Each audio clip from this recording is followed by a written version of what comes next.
everybody, my name is Harry Jacobs and I am the North 360 Gamer, and welcome to my house and my kitchen table. Today we are going to look at a kitchen table view of Stephen Vachon's Hactivity Volume 1. This is a Canadian publisher and designer who basically did a bang-up job in creating this wonderful game. It's Arclight Games, pays 1 to 4. It is a cooperative game, and you're hacking into a system and you're trying to fight the viruses off.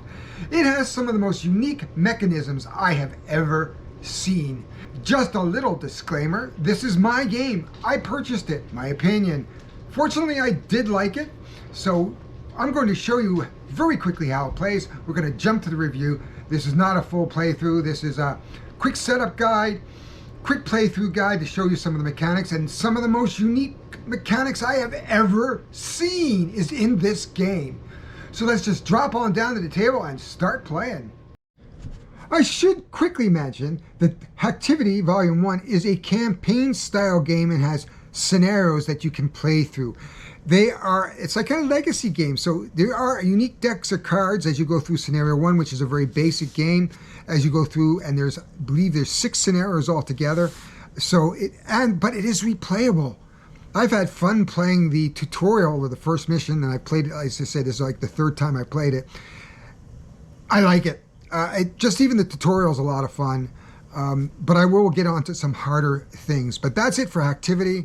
I should preface the fact that we are at my kitchen table. The sounds you hear in the environment are my house. The dishwasher is going, the washing machine is going, my dogs are running around.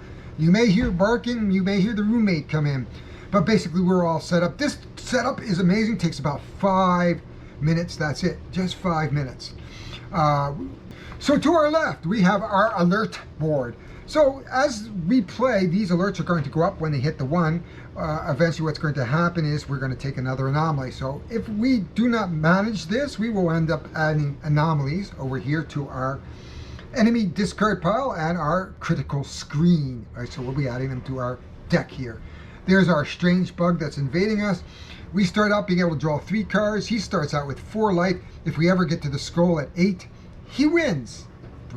Now our goal basically is to fight off these viruses, and you can see we've closed off 1 because we're playing just 2 players at the moment. We start out with 2 alpha with 1 point. This is denoted in the scenario book. This is going to go up and down. To win, I have to clear all the viruses as well as have this cube into the white zone and never reaching this skull. We can see little blue markers here. We're going to track our life, and if we get symbols like this, we're going to be able to attack that, and we'll show you that. We're playing with Artemis and Dr. Power. Dr. Power has a unique set of skills because he can trigger these by gaining power along this, and then at any one time he can hit for powerful smacks. Now this is the tutorial. I've played this 2 other characters. It's not that hard, but this is puzzly and you have to manage what's going on here. But this is a great cooperative game. I would say it was a really good team building game that you could really enjoy with your folks at work. Easy to set up. You can play in a lunch hour or play at the last hour of the day. Again, just quickly, these are our anomalies, and what's going to happen now as we play is we're going to draw. We have a draw phase where we're going to draw up to 3 cards. Uniquely, we're going to draw either 3 from here, 3 from here, or any combination of 3. So I could draw 1 and 2, 2 and 1, whatever I want to do. I have to decide on whether I'm going to play an upper or lower part of my card, and we'll show you that in the play. We have to decide whether we're going to segregate the virus by putting it in our antivirus screen here, or discard the virus and where it's going to attack us, and that's not a good thing. Because we also have our firewall. If our firewall ever goes down to the skulls, we're dead. We start at 3 in a 2-player game. So this is what we're doing. So just to give you a sense of how this game plays, it's all icon driven. The rules look extensive, but they're really not. Once you get playing, it's really easy to play. The icons are a bit overwhelming to start, but within a few rounds, you really do get the sense of how this plays. So just for the start, we're going to pick up 2 of the, one of Artemis's cards and 2 of the anomaly cards. There we go. And Dr. Power is going to take up 1 and 2, and he's going to take up one of the anomaly cards. We're going to start with Artemis on this side, and you can see our cards. There is one card. Now this allows us to split our firewall up. In other words, allowing me or another player to up our firewall. Here we can bring this down Y1, and we can attack one. So this is probably a good one to start. So what I would do is, I should have a little board up here, and these boards here, and we'll put that over here, tells us whether we're going to up or down. So in this case, we're going to play the down side of this card. So this is going to allow us to move this down 1, and we can attack one of these alphas. So we'll just attack this one to 0, and he just goes off to the discard pile over here. We can play 1 or 2 cards. I think though he's going to play a second card. Both are 3, and you can see they're icon driven. So this one would raise this alert bar, and he would also destroy a firewall of the person who actually destroyed, who's going to play that. And this one is 3. I think he's just going to play this to here for now, and that is the end of the turn. You can see how quick that is. Dr. Power has taken 2. So you can see he has another virus, which he can certainly play. But let's see what we got here. So this one will allow me to attack this one right away, which isn't a bad one to go, okay? Bad route to go. So he's going to play that for the up. So this square kind of blue thing actually allows me to do this, 1, 2. And he can play another card if he wants. So I think what he's going to do, you can see the little blue icon here. He has a special card where he can start to power up. So he's going to start to power up, and he's again going to play this up card. That is the end of his turn. We come back over here, and you can see this one is a 3 now. So he has a choice of deciding whether or not he wants to play this card here or take the damage. Now each one of these is going to get an extra life, and that would go up 3. I think he's going to decide to do that. Dr. Power gets stuck with this, which means the alerts, he can't really play it in. Now he could choose to use this to do 2 damage split, which he can do here because that's what that little signature means. When you have a little circle and a sort of split, it says you can split between 2, which might be a good thing to do. So he's going to play 1, 2, and this, because there's no black cube here, he can do this every time he has 2 power. So he's going to destroy the alpha. He's going to do 1 damage to this one, and then he's going to play this one. Now the problem with this one, of course, is that he's going to go up to 3, and everybody gets an extra 1 here. So he's going to go up to 3, and he's going to go up to 3. Oops, I forgot they didn't put a 3, just like that. 4, actually. So we're bobbing along. That was the first turn. You can see how quick this turn moves. Next up, I think what's going to happen is we're going to have to take 2 cards from here, and we're going to take an anomaly.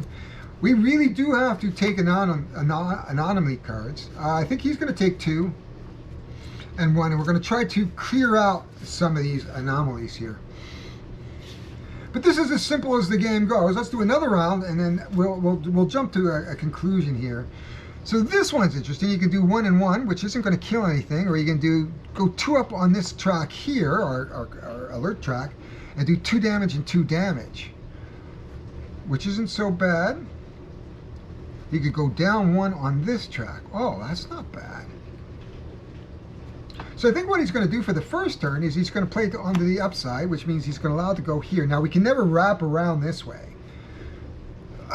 So that is the end of that turn. I think what he's going to do at this turn is he's going to play the down one of that, which means he's going to go up 1, 2. The early game yet. Then he can do 2 damage to one target. Let's go 1, 2, and 2 damage to another target. 1, 2. We're back to Dr. Power.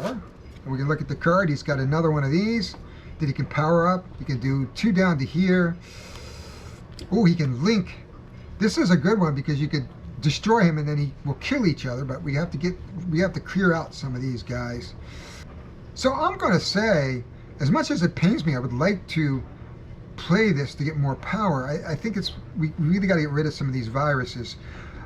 These are hard choices that you have to make. So this one, again, we're going to put this up 1. It's early game, so it's not too terrible. We're going to play this on the down. And then we're going to do 2 damage to 1. So 2 damage to this one. So he's going to go off into our pile. And he's going to do a damage to another one, which gets rid of this one, which is good. So that's a good move. His second one, I think what he's going to do, it was a tough one, but I think he doesn't want to take, here he would have to put this up 1 and take 2 hits to his firewall. He doesn't want to do that. So I think his second move is going to do that. We're going to come back over to here. And you can see how much harder these get. 4. Okay, so we're going to put this one over here. We come back to Dr. Power.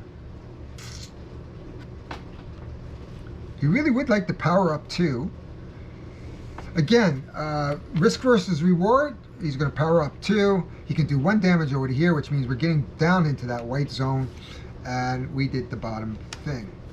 Now again, we have to manage our decks. If our deck ever runs out, you can only take anomalies, or viruses, I should say. And if you can't kill the virus, you're just going to take damage till you end the game, and it'll end very, very quickly. But I can't see an advantage of taking, so I'm going to take 2 more, and there's only about 12 to 15 of these cards, depending on whose deck you're playing. So let's just see if we can clear off some of these. Okay, so we're going to come back 1 more turn. Oh, you're going to take 1 more turn. 1 more turn, just to give you a clear idea of how this one's kind of neat, though. You're going to give a +1 and +1. Oh, man.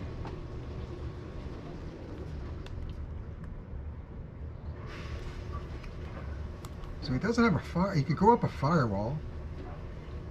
So he's going to play this one down. He is going to take a hit to his firewall, but he can do a +2 damage to 1. He's got 4, so he's going to put a +2 damage here. He's going to do, oh, he should be a 4. And 1 damage to him.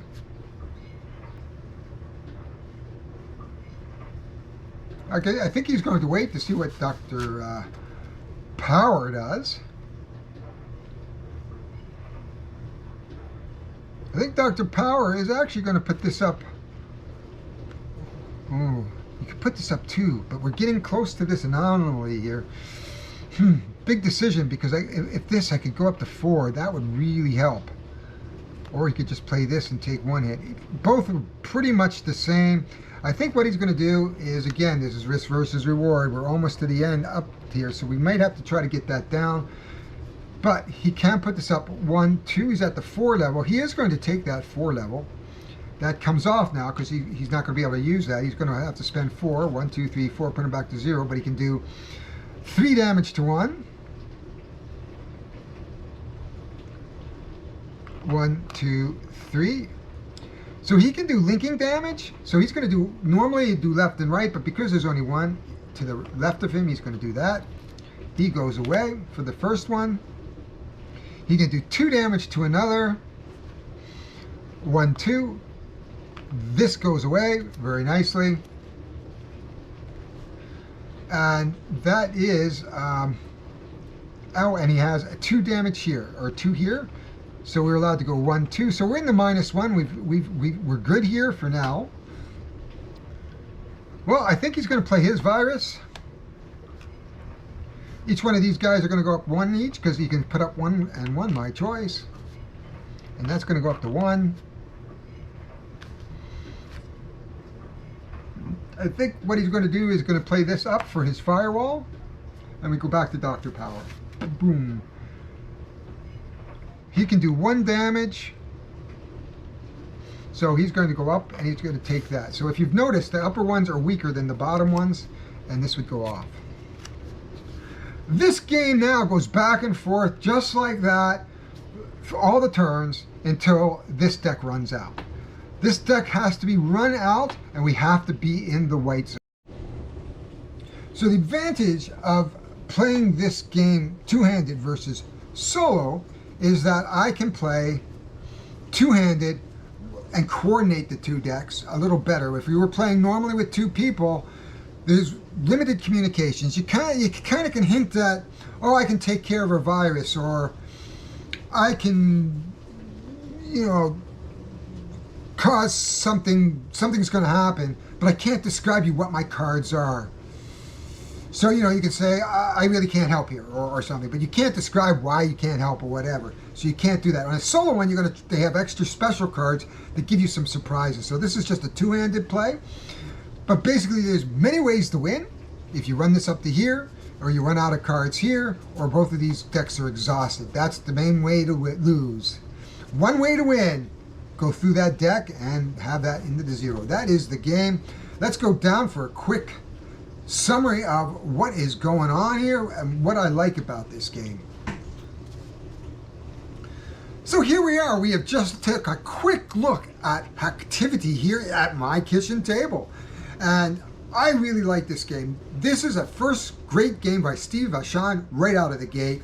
It is a gateway game. It is easy to play, but it's fun. I really enjoyed the puzzleness of the sort of the randomness of the cards, that you don't know what you're going to get. You don't know what viruses you're going to get, so you don't really know what your choices are going to get till you get to make those choices. You really can't plan that far ahead in this game because it's constantly coming at you at all times. And that's what I think makes this game fun, is that there is a perceived pressure of, oh my God, what's the next turn going to be? Now, I can tell you, I did play the prototype, and I did play the other day.